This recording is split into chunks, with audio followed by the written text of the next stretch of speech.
Hello, everybody, and welcome back to episode 3 of the Witcher podcast. I'm your host, Danny Newton, joined as always by my co-host, Derek Rios. How are you today? I'm good. Awesome. We have an excellent episode to talk about today. This episode opens with us looking at a different Witcher from the same guild as Geralt.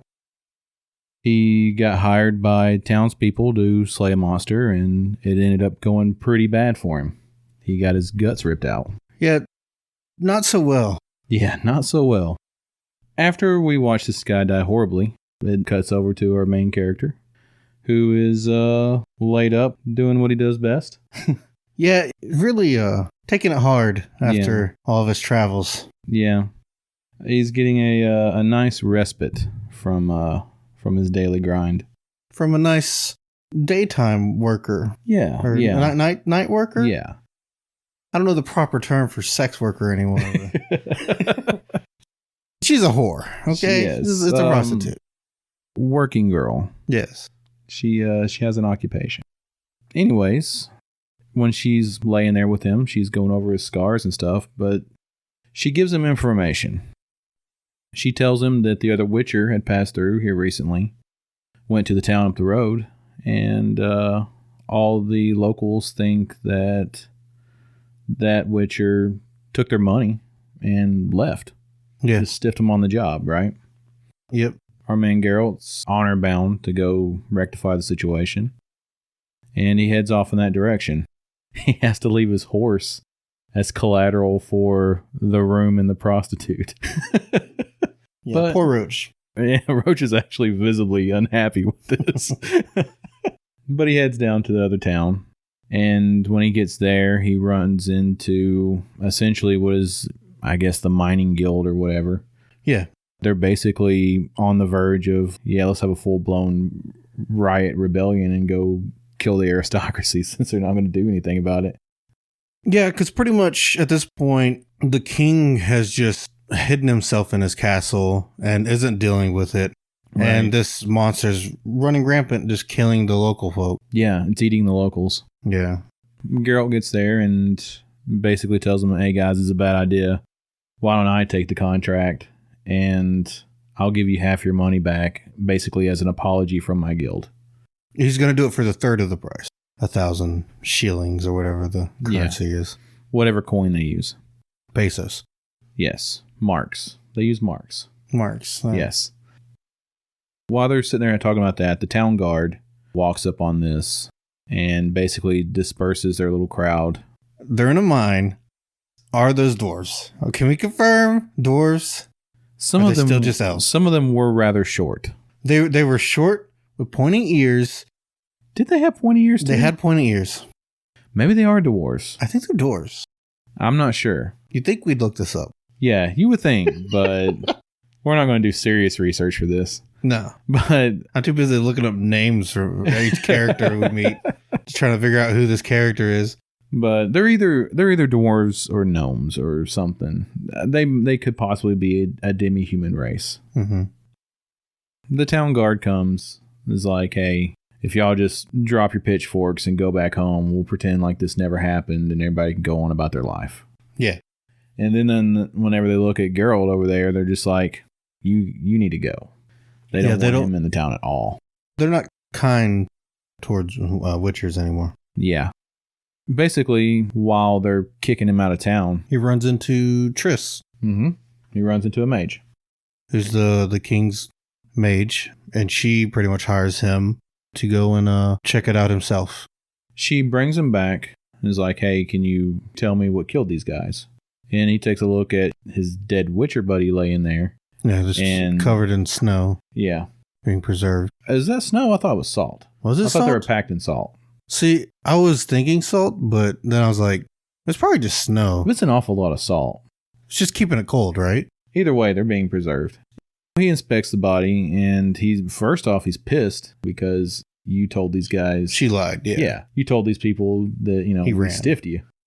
He identifies what killed him. It's his heart and liver was missing. Had been removed. Like every monster in the series, I have no idea what it is. It's just a bargain. It's a Striger. Every monster in this series is just some random assemblage of letters without vowels. There's a Sturger, a Durger, a Sturgenshausenhauser. Let's I couldn't tell you which one's which. Well, it's just the language it's wrote in. He identifies this monster as a Strieger, and a Strieger is someone who is cursed to be this monster, right? The mage asks, can you kill it? Our buddy Geralt, being the good guy that he is, says, well, yeah, I can, but I'm going to try to save this person. Because that's just part of his code. He doesn't want to kill anybody if he doesn't have to. After that, he ends up going before the Triss takes him to the king. Yeah. He's basically gathering information. Is this person royalty kind of thing, right? And he's starting to piece it together that the princess that gave birth to this monster is the king's sister. And it's a... it's incest baby. It's an incest baby. It's definitely a Lannister situation. The king gets all bent at the accusation that he would bone his own sister. Throws Geralt out of the kingdom again. Geralt confronts him, King Faltist. Yes. Pretty much, it just gets upset because he doesn't want to admit it that he slept with his sister, Ada, the princess. One of these scenes, you see a painting on the wall. It comes back later. So, you're right. But there's a painting of them on the wall as children. Yes. And later in this episode, whenever we get to Yennefer, they actually show up as children in Yennefer's arc. At the accusation of being accused of banging his sister, he throws him out of the kingdom. And again, Geralt's being escorted out of town. The mage dispatched him the first time. He actually gets away from him on his own this time. He just leaves. And he's sneaking back up when the mage comes up on him this time. They easily scare the guards off of the castle keep. He basically just throws a rock and they're just scared shitless at any sound that comes out of the place. Yeah, you definitely don't want to guard the monster castle. Yeah, you don't want to be fed to the monster castle. So they go in, they take a look around this place. Apparently the king's man, I guess he's like his marshal or something. It's his name is Lord Ostrit, which they go to him and he talks to Lord Ostrit. He tells him, I know what you did. Like I smell you on the clothes, on the bedding. Yep. Doing his deal. Pretty much the Lord Ostrit admits that he cursed the king. Yes. Because he loved the sister and the king was banging the sister. The curse he got from some random witch. It doesn't say who. Yeah. She came to him. Yeah. He bought this curse. It turned out it cursed the baby whenever she hatched, which killed the mother. Yep. He refuses to give what the curse is. On refusing to give out the curse to him so that he might actually undo it, Geralt clocks him, just knocks him out cold, drags him into the monster keep with him. When Geralt's going back into the keep, there's a whole battalion of guards. The king walks out and is basically just like, can you actually save her? Or is it just bullshit? Geralt's like, he'll try, but he can't make any promises. The king does his little spill. I didn't rape her. I loved her and this, that, and the other. And we were together and finally comes clean with it all. Geralt goes in and ties dude to the bed. And when he comes to, the sun's already starting to go down, starting to get spooky creepy in the castle. And he's like, hey, you're going to tell me. You're going to tell me the incantation or I'm just going to let you die. Right? Which he tells him the incantation. Yeah, he tells him the incantation. And he still lets him die. He still lets him die. He gets gutted by the monster. He tells him exactly how he did the spell, and then he told him the words, and he's just like, fuck, I gotta fight this thing till the rooster crows 3 times. Thanks, prick. And just, lays in there to get his guts ripped out. Which, this monster is just pretty hot also. Oh my goodness. I'm just saying. 10 out of 10, man. For a fetus monster, it still has his umbilical cord. Yeah. And it kept growing. Too. Yeah. It's a full-grown woman fetus monster now. Like, man. I didn't realize we were going to get dumpster baby horror in this series. It is definitely horrifying, but yes. They have a good tryst, her and Geralt. Yep. Geralt's all potioned up, and kind of gets his ass kicked. Yeah, he handily gets his ass handed to him. Well, his first strategy was just, I'm just going to chain it with silver. And she's like, no. Nope. Just strength checks right out of it. Yep. All downhill from there. Yep. And then just picks him up and throws him around like he is nothing. The same dude we've watched cut through people like butter. He's getting back up on his feet, and he's trying to keep her at bay. And he's doing a little bit of magic and stuff, but he's handily getting his ass beat. It gets to the point to where they're rolling around on the floor, and he downward blasts a spell and ends up blowing the floor out from beneath both of them. Because at this point, he's lost his sword and everything. And this is where he whips out the most badass brass knuckles I've ever seen. The wolf knuckles. The wolf silver brass knuckles. And just cold cocks this bitch across the face and flings her across the room. That was pretty epic. It was an amazing fight. Yeah, it was great. And then he knocks it unconscious for a short period of time. Yes. Blocks off the door. Oh, yeah. He magics the doorway so it can't escape. And then hides in a tomb. Yeah. Well, it's actually running back to its own tomb because that's the thing. Is before the rooster crows 3 times, it's got to make it back into its own tomb. Yeah. He ends up just knocking her out the way when she jumps for the tomb. And then he climbs in the tomb, pulls the lid closed, and magics it shut to keep her out of her own tomb. Yeah. And he stays in there until morning. Yeah. I'm sure he had to have passed out. Oh, yeah. Yeah, he was messed up. So he gets out in the morning, and it's a child? You think she's still a child? She's not a child, because it actually shows nudity. So I'm sure it's an adult actor, but you're led to believe that she's a teenager. Yeah. She's still very young. She's basically just kind of like covered in goo. She's still a monster. Her entire life has just been eating, and like Geralt says, this rage and eating and hunger. Rage, raw aggression, eating people. That's been her entire existence. Immediately attacks him, bites his on the neck, rips his throat out with her teeth. Pretty much, and he bites her in the neck too.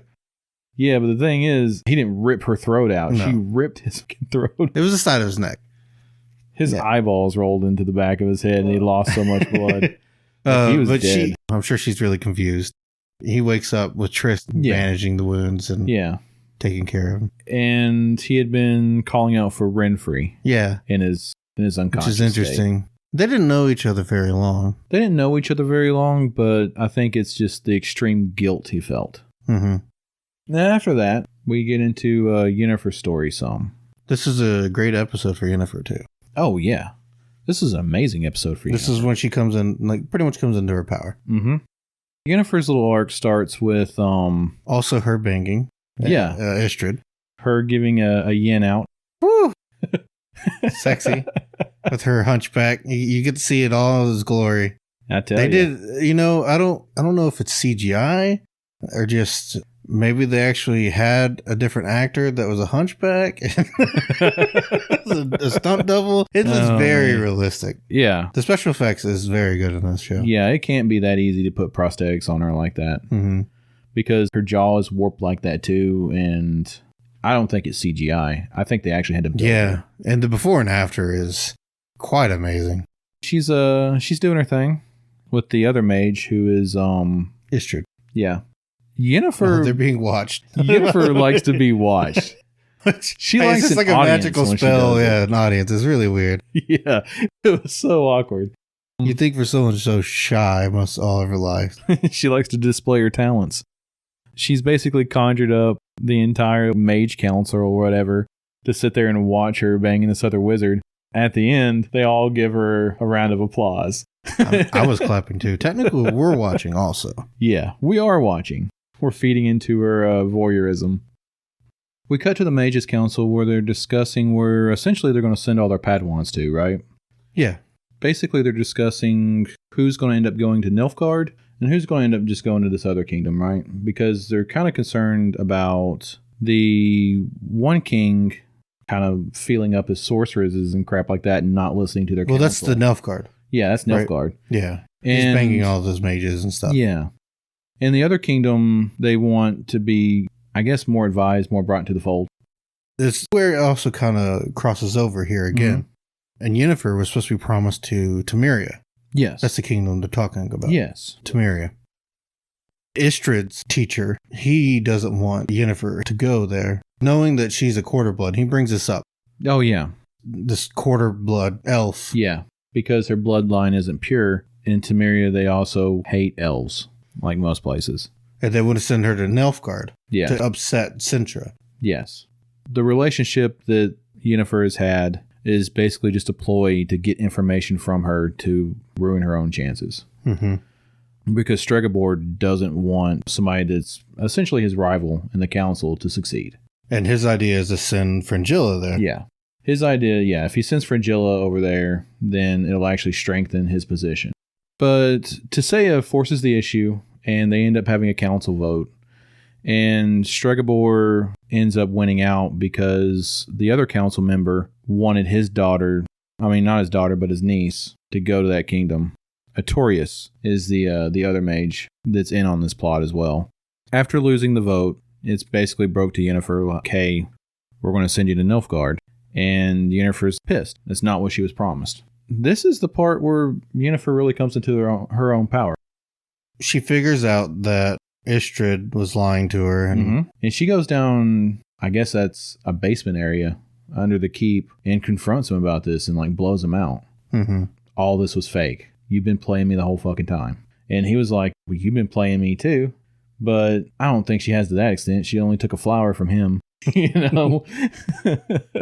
They were both playing each other, but one was definitely more consequential than the other. Yeah. But then he's like, this was just my assignment. That's not who I am. I love you. I love everything about you. I was going to go to this kingdom I don't really give a shit about just to be closer to you. Neither one really wanted to do what the other wanted to do. Right. They have a falling out. The next scene shows them doing their ceremony. Yeah. It's like graduation day. Yeah, they all get their enchantments. They do like the school creed kind of thing. And she doesn't show up. Right. So it's pretty much, you think she's out. Her not showing up is supposed to disqualify her. After they go get their enchantments and stuff like that, the rest of the students go up to the ballroom ceremony where kings are dancing with sorceresses and filling them out and stuff like that, right? So you see here, this is actually Temeria. Yes. The same place where Geralt is. Yes. You can tell it's in the past. It's way in the past. It's way in the past. And you see the king of Temeria. They have their children there. Yes. Which is actually who Geralt is dealing with. Yes. And his timeline. And this also shows us Yennefer's age. Mm-hmm. Because Yennefer has to be, what would you think, 70, 80 years old? Because I would imagine she was late teens, early 20s when she went to this place. And then when we saw the current King of Temeria in Geralt's timeline, he's old. He was probably 60, 50, 60. Maybe. So she's at least, I would think she's at least 70. Yeah. Witches age really slowly. I don't know if Witchers do either. I'm not sure how Witchers age. I think Geralt's actually very old. Yeah. I'm not exactly sure how old he is, but if I had to guess off the top of my head, I would think a couple hundred years. I'm not positive on his age either. But they're having their ceremony, and while they're having their ceremony, she goes back to the artist and is like, hey, you want to talk shit and say you're as good as you say you are? And it just physically rips her apart and rebuilds her. Yep. Well, first, we have the gross out of magic comes with a blood cost. Yep. And he rips out her... He literally... He's going to give her ovaries. Like drugs to put her to sleep, and she's like, no, I'll do this awake. And part of doing this awake is he literally, he cuts out her uterus and ovaries and tosses it over in the fire and burns it to ash. While she's awake, she gets a total hysterectomy. It's brutal. And after that, he uses her uterus dust to make paint, to paint over or paint around all the sections to be reshaped by magic. And essentially, her body is ripping apart and turning inside out and stuff like that while she's awake for it. It's completely brutal. And this is actually being intertwined with scenes with Geralt fighting that monster. It's shot very well. Yeah, it's a great sequence. So she's a super hottie now. Oh, yeah. Basically, it's like the Fly. She goes in one pod and steps out the other pod. Right? Which, I mean, without the hunchback, I don't know. Yeah. I was there until they took away the slack jaw. Then I was just like, I'm over it. Yeah. It's not really for me. That's what did it for you? Yeah. But, yeah, she comes out the other side just everything she wants to be. But part of her transformation, she kept her eyes, which is a telling of her heritage. And she kept the scars on her wrists from where she tried to kill herself. That would be a telling of her weakness. Mm-hmm. So she kept those things because they're her. And she doesn't want to hide them. She doesn't want to forget them, I guess. So pretty much it closes out by she goes to the ball. Yeah, she upsets at the ball. She goes to Tamara and intervenes with the king. And pretty much the king's like, oh, I didn't really like this other chick. Anyway, she was boring. Yeah, I'll take the hot one. Yeah, I'll take the hot one with the glowing purple eyes. Sign me up. Yep. And Yennefer's like, so long to Nilfgaard. But yeah, she goes up. She's a boss. She takes what's hers. Mm. And that's her big transformation. Yep. That's where she really finds her inner power. I am woman, hear me roar. And I mean, that's pretty much the whole episode. The only other thing of the episode is is for Ciri. Ciri's part. Ciri's part is literally Ciri gets entranced by the Song of the Dryads and walks into the forest. She wakes up and walks through a ring of dead elf bones into this forest. And the episode ends, I thought that this episode was awesome. It was great. You see Yennefer come into being who she is. Yep. You see Geralt dealing with this incestuous king and saving this little girl. I think it's pretty rare in this series we see Geralt in a fight for his life. I thought that the way they intertwined the scenes together with Yennefer's transformation and him fighting the Striegr was brilliantly done. It's taking gross out horror and mixing it with gross out horror because Yennefer being transformed was gross out horror. Yeah, it was brutal. Yeah. And just intertwined them perfectly. Mm-hmm. This episode was great. I'm looking forward to the next one. Yeah, me too. Thanks everybody for joining us as we break down another great episode of The Witcher. If you like what we do, make sure that you hit the thumbs up button down below and subscribe, and tell us what you think in the comments section below. As always, I'm your host Danny, joined by my co-host Derek. Bye. See you later, guys. Bye.